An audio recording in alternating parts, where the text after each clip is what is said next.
केरल के पत्रकार सिद्दीकी कप्पन 2 साल से ज्यादा समय से उत्तर प्रदेश की जेल में बंद थे और आज कप्पन को आखिरकार जमानत पर रिहा कर दिया गया। कप्पन पर पीएफआई से कनेक्शन और हाथरस कांड में हिंसा फैलाने जैसे गंभीर आरोप लगाए गए थे। वहीं जेल से बाहर आते हुए पत्रकार सिद्दीकी ने एक टीवी के रिपोर्टर से बात करते हुए कहा कि 28 महीने बाद भी अधूरा न्याय मिला है, लेकिन मैं न्याय के लिए लड़ूंगा। नमस्कार, आप देख रहे हैं मॉलिटिक्स और मैं हूं आपके साथ कामिनी झा।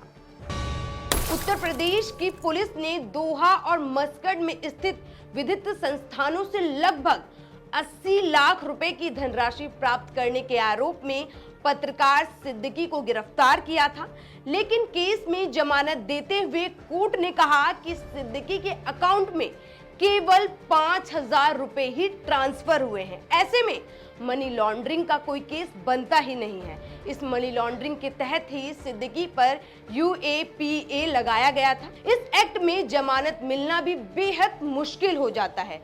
उत्तर प्रदेश पुलिस ने सिद्दीकी का कनेक्शन आतंकवादी संगठनों के साथ होने का दावा किया था और उनसे 80 लाख रुपए लेने का आरोप तक लगाया था।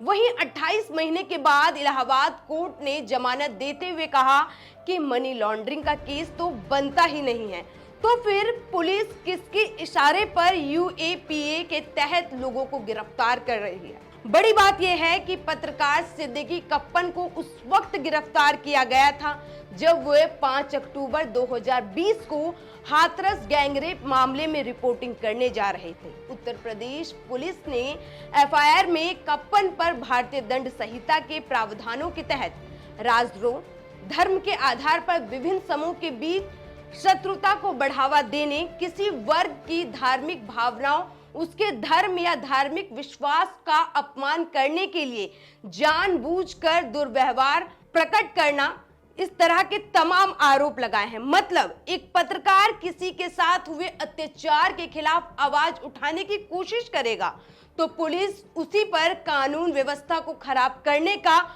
आरोप लगाते हुए उसे जेल में डाल देगी, क्योंकि पुलिस के दावों और आरोपों में अगर सबूत और सच्चाई होती तो सिद्दीकी को जमानत देते हुए कोर्ट ये नहीं कहती कि ये केस बनता ही नहीं है। इतना सब बताने के बाद हमें आपको ये बताने की कोई जरूरत नहीं है कि पुलिस किसके इशारे पर काम करती है और पत्रकार सिद्दीकी को गिरफ्तार करवाने पर किसको फायदा हुआ था। सवालों के घेरे में सीधे यूपी की योगी सरकार भी आ जाती है।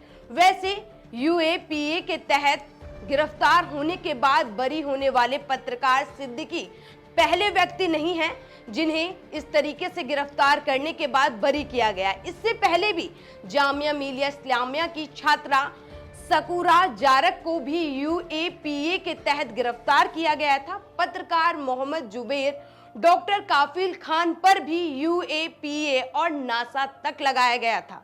जम्मू कश्मीर के भी पत्रकार पर UAPA लगाया गया है।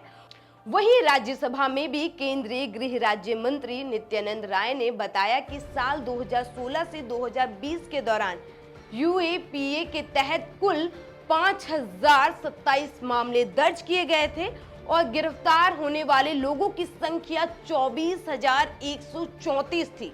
केंद्रीय मंत्री ने बताया कि इस कानून के तहत जिन लोगों के खिलाफ केस चलाए गए उनमें से 212 आरोपियों को दोषी ठहराया गया, वहीं 386 लोगों को रिहा कर दिया गया। इससे साफ है कि UAPA के तहत जितने केस दर्ज हुए हैं उनमें 24,000 में से केवल 212 लोग ही दोषी ठहराए गए हैं।